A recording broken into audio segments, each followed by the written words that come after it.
Hi, I'm Amy Lustig.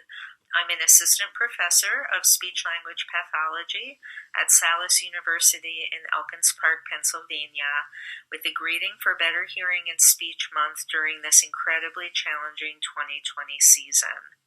I want to start by giving a special shout out to our graduate students for their amazing resilience and flexibility with the changes we've recently had to make to our teaching and learning methods to accommodate the COVID-19 crisis. The fact that they've reached out to our university faculty and clinical educators to participate in this Better Hearing and Speech Month activity tells you that they're capable of looking beyond their immediate needs to the issues that affect our field as a whole. We are very proud of you all. This year, Better Hearing and Speech Month is occurring right in the heart of the COVID-19 crisis. We're all feeling the effects of this pandemic in our personal lives, and some of our colleagues are also working in hospitals and rehabilitation settings, providing direct care for patients stricken with the virus. Part of being an engaged clinician is knowing how to advocate for our clients, especially for those who are unable to do so effectively for themselves, and to address the fullest range of their needs as possible. As a field, we have had a rapid and well-informed response to COVID-19 in the form of collaboration with other medical speech pathologists located in the U.S. as well as abroad to identify best practices for this unique time. I want to take a moment to highlight one response to this crisis, which is now available for hospitalized patients and families to maximize their access to communication with one another. There is a new remote communication format called Co-VidSpeak, which actually stands for Collaborative Video Speaking, though it's no accident it also matches the name of the current virus. It was developed and quickly distributed by two individuals named Bill Binko and Brian Whitmer, who themselves had personal experiences with trying to communicate with hospitalized and intubated loved ones.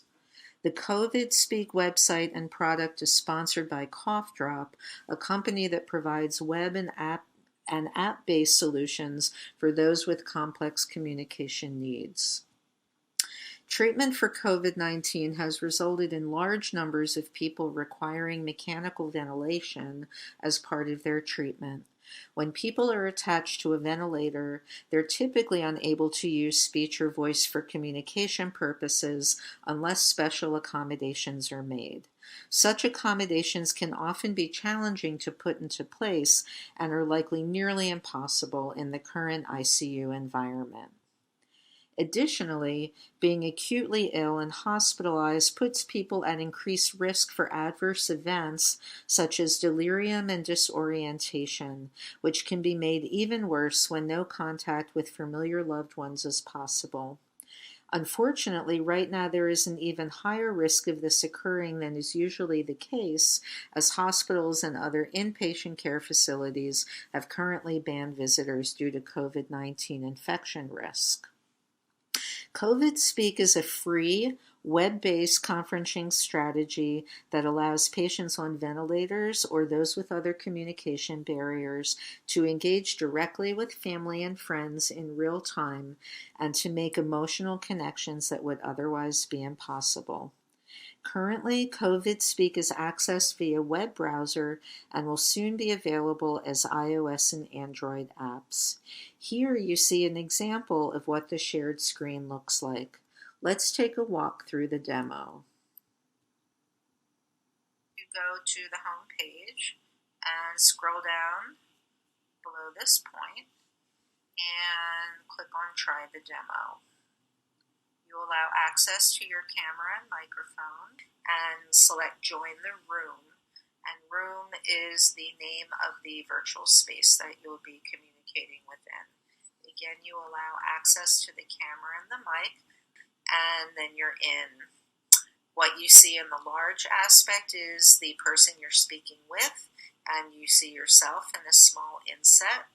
You can zoom in to your communication partner, or you can zoom out a bit. And and you can toggle on and off the mic and the video as well. What you'll see are icons that are available for selection for communication purposes. If you click on an icon to select it, it will turn yellow. In all cases, the background will turn yellow, and that will indicate to your conversation partner what you have communicated. The screen, the icons are always the same for both ends of the communication. You have options from having only 4 buttons on the screen to having 6 or having 8. You can quickly populate the buttons with, these are the basic standard conversation comments that are included. You can load feelings into the icons. There's a small set of feelings to select from. You can load in a way to discuss what's going on with your physical body. If you're having pain or discomfort, you can use the higher and lower marks to answer yes or no questions, and specifically torso and head and limbs are indicated. There are some built-in requests such as more, read to me, start over is included on every screen as a way to ensure that communication misunderstandings can be hopefully solved. There's a small set of icons to talk about religious or spiritual matters. There are a small handful of comments that can be used to convey feeling or to start a conversation.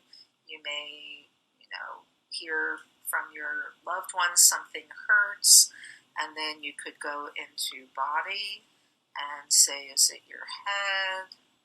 And maybe they say no, and then you might say, is it your feet? They might say no. Is it your torso? No.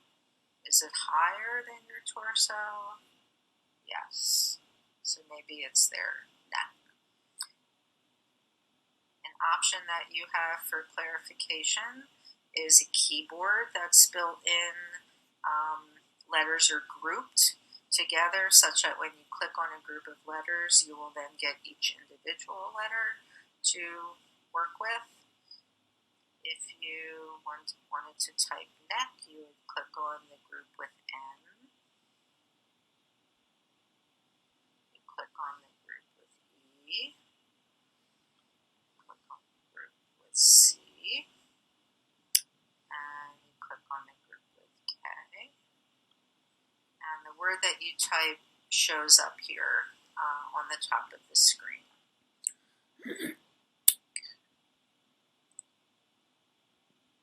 There's also what's called a multi-level option for some of the content.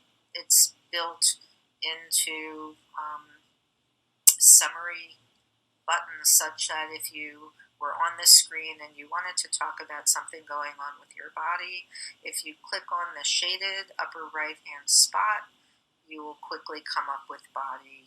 You don't need to go back to the menu here to do that.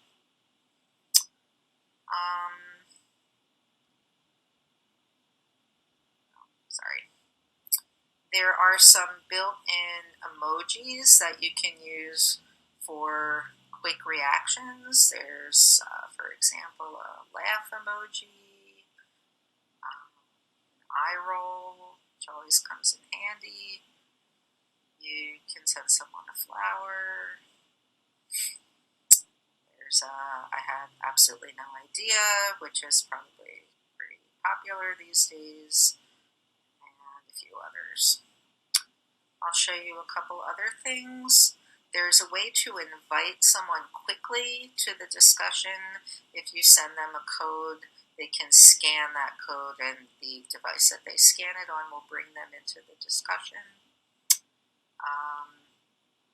also share your screen. I believe that Chrome is the browser that's optimized for this purpose. You can share a picture, a video, whatever content you have on your screen that you'd like to share. And there are pretty limited options right now to an internal camera and internal mic. There's one other set of symbols that you can select, emoji symbols, instead of these lesson pics, which is just the name of that particular graphic format. So that is the quick introduction to CoVidSpeak, and I want to thank you for watching our video from Salus University, and I want to encourage us all to be alert to opportunities to advance our practice of creative communication solutions. Have a great, better hearing and speech month, and please be well and safe.